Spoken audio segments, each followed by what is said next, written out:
আসসালামু আলাইকুম। আওয়ামী লীগ আগামী নির্বাচনে অংশ নিতে পারবে কিনা, অথবা আওয়ামী লীগের যে অসংখ্য ভোটার সমর্থক রয়েছেন তারা ভোট দিতে পারবেন কিনা, সেই বিষয়কে কেন্দ্র করে বিবিসি নানান প্রশ্নে রীতিমতো আমাদের প্রধান উপদেষ্টা ডক্টর মোহাম্মদ ইউনূসকে নাজেহাল করে ছেড়েছে। প্রধান উপদেষ্টা যখন লন্ডন সফরে ছিলেন তখন বিবিসি একটা ইন্টারভিউ করেছিল, যেটি কয়েক খণ্ডে প্রকাশ করা হচ্ছে। এর আগে ব্রিটেনের প্রধানমন্ত্রী কিয়ার স্টারমার কেন তার সঙ্গে সাক্ষাৎ করলেন না, সময় দিলেন না, সে বিষয়ে নানান ধরনের প্রশ্ন করা হয়েছিল। রীতিমতো নাস্তানুবোধ হয়ে উঠেছিলেন প্রধান উপদেষ্টা। আওয়ামী লীগ প্রশ্নে বিবিসির সাংবাদিক রাজিনী বৈদ্যনাথন তাকে প্রশ্ন করছেন প্রধান উপদেষ্টাকে, যে আপনি বলছেন নির্বাচন যেন অন্তর্ভুক্তিমূলক বা অংশগ্রহণমূলক হয়, কিন্তু একটা সমালোচনা হচ্ছে যে আপনি আওয়ামী লীগকে, অর্থাৎ সাবেক প্রধানমন্ত্রী শেখ হাসিনার দল, সেটিকে নির্বাচনে অংশ নিতে দিতে চাচ্ছেন না কেন? প্রধান উপদেষ্টা যেটি বললেন খুব মজার বিষয়। তার এই ধরনের উত্তরে যদিও আমরা অভ্যস্ত হয়ে গেছি। তিনি সামনে নিয়ে আসলেন জাতিসংঘের আবাসিক প্রতিনিধিকে,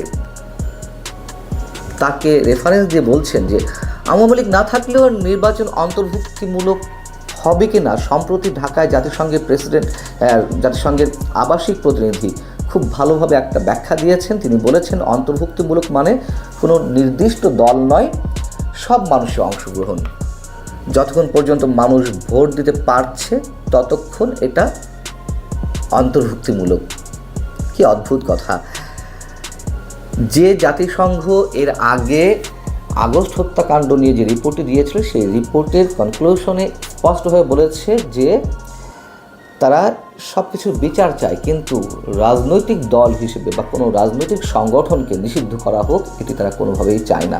এমনকি জাতিসংঘের মানবাধিকার বিষয়ক হাই কমিশনের চেয়ারম্যান ভলতার তুর্ক সংস্থার ৫৯তম অধিবেশনে এ মন্তব্য আবারও করলেন যে কোনো রাজনৈতিক দলকে নিষিদ্ধ করা মানে স্বাধীন মত প্রকাশকে সংকুচিত করা। বাংলাদেশের উদ্দেশ্যে স্পষ্ট করে বললেন।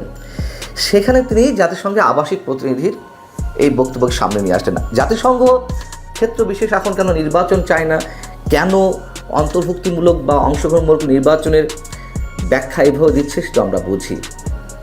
এখন শেখ হাসিনাও তো এর আগে তিনি যখন ক্ষমতায় ছিলেন, বিএনপি নির্বাচনে আসুক বা না আসুক, বা বিএনপি নির্বাচনে না এলে নির্বাচনে অংশগ্রহণমূলক হবে কিনা, সেই প্রশ্নগুলোর উত্তরে তিনি তো এই ধরনের উত্তর দিতেন। এর আগেও বলেছি যে নির্বাচনে কোন দল এলো না এলো সেটি দেখার বিষয় নয়, জনগণ ভোট দিতে পারছে কিনা সেটাই বিষয়। তাহলে তো শেখ হাসিনা ঠিক ছিলেন, তাই না? তাহলে শেখ হাসিনার বিরুদ্ধে কেন আমরা এত সমালোচনা করি?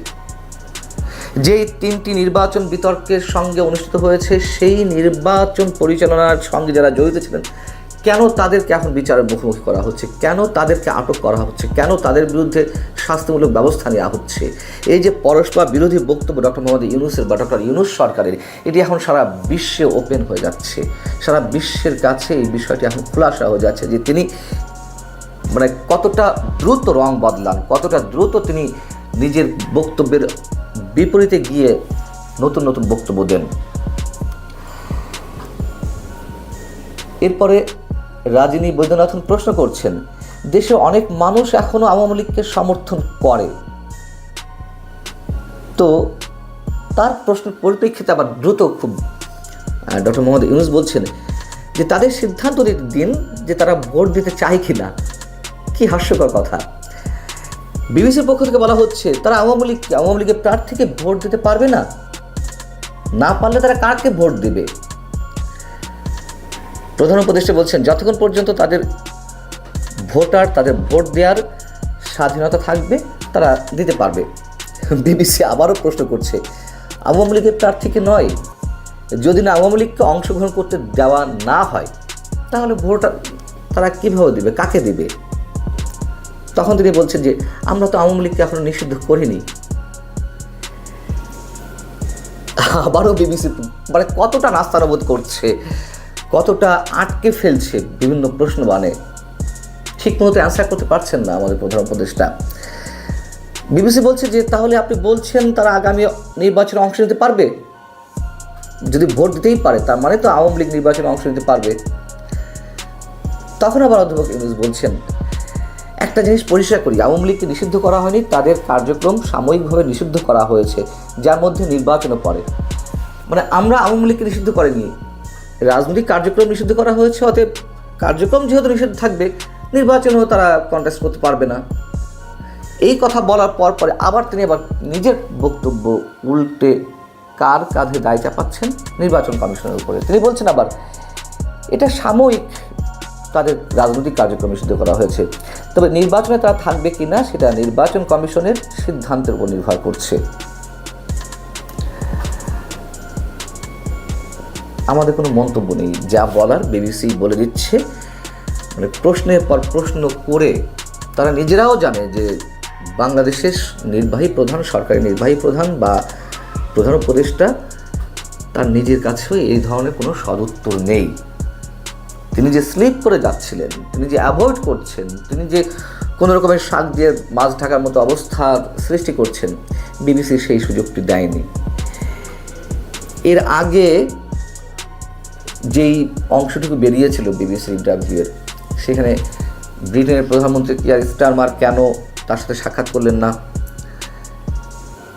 কিয়ার স্টারমারের দল, লেবার পার্টির এমপি টিউলিপ সিদ্দিকী যে তার সঙ্গে দেখা করতে চেয়েছিলেন, কেন তিনি দেখা করলেন না, অনেক বিষয়ে প্রশ্ন করা হয়েছিল।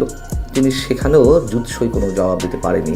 কিয়ার স্টারমার কেন দেখা করেননি এর উত্তরে তিনি বলেছিলেন যে তিনি সম্ভবত ব্যস্ত আছেন। তো তিনি সম্ভবত ব্যস্ত আছেন, আবার প্রশ্ন করা হয়েছিল যে আপনারা দুজন তো সমমর্যাদার, আপনিও প্রধানমন্ত্রী পদমর্যাদার, তিনিও এই দেশের প্রধানমন্ত্রী। যখন একটা দেশের প্রধানমন্ত্রী দেখা করতে চাইছেন, তিনি দেখা করছেন না, এর কি কোনো সঠিক জবাব দিয়েছেন, ব্যাখ্যা দিয়েছেন? তিনি অ্যাভয়েড করে যাওয়ার চেষ্টা করছিলেন। একটু আগে বললেন ব্যস্ত, এরপরে বললেন যে মনে হয় দেয়নি। তিনি যে লন্ডন সফরে গিয়ে বিভিন্ন ক্ষেত্রে কতটা নাস্তানুবোধ হয়েছেন সে বিষয়ে আমরা সবাই জানি। আবার সেখানে অবস্থা করাকালীন সময়ে আর এক আন্তর্জাতিক গণমাধ্যম স্কাই নিউজ তার একটি ইন্টারভিউ নিয়েছিল। সেখানে তিনি মন্তব্য করেছিলেন যে I am the guy who is bringing people together. মানে তিনি পুরো জাতিকে ঐক্যবদ্ধ করছেন। কতটা ঐক্যবদ্ধ করছেন সে তো আমরা জানি। পুরো জাতিকে বিভক্ত করে ফেলছেন, ভয়ঙ্করভাবে ঘৃণার বিষ বাষ্প ছড়াচ্ছেন, রীতিমতো প্রতিহিংসার রাজনীতি তিনি শুরু করেছেন। এই হচ্ছে আমাদের প্রধান উপদেষ্টা, সারা বিশ্বের কাছে একজন শান্তির দূত, কথিত শান্তির দূত হিসেবে তার অবস্থানটি তিনি কোথায় নিজেই নিয়ে যাচ্ছেন হয়তো বুঝতে পারছেন, কিন্তু স্বার্থের জায়গায় তিনি অন্ধ। ভালো থাকুন সবাই, আল্লাহ হাফেজ।